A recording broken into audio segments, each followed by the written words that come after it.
যদি এরকম কোন একটা বর্গ থাকে,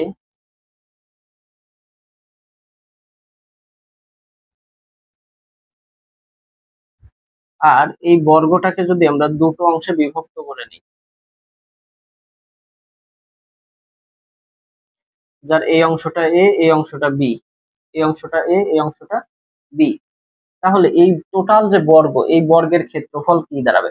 এখন এই অংশটা এ আর এই অংশটা এ হলে পরে এই অংশটাও এ হবে, এটাও এ হবে, এটা যদি বি হয় এটাও বি হবে।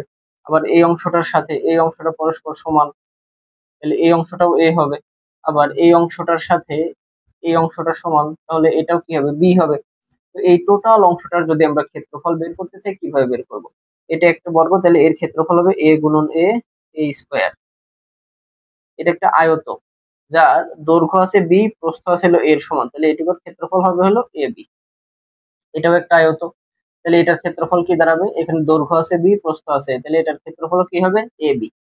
কিন্তু এটা একটা বর্গ যার বাহুর দৈর্ঘ্য হলো বি এর সমান, অর্থাৎ এটাও বি, এটাও কি বি, এই বি এর সমান এই অংশটা।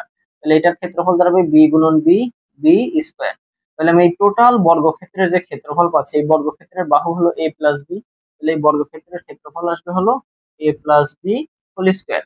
যেহেতু বাহু হলো এ প্লাস বি, টোটাল বর্গক্ষেত্র, তাহলে এ প্লাস বি হোল স্কোয়ার সমান কি পাবো? এই চারটা অংশের যোগফল। এখন যদি এই চারটা অংশ যোগ করি কি পাচ্ছি?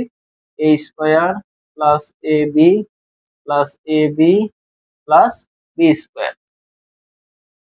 তাহলে A square plus two A B plus B square equal R H S.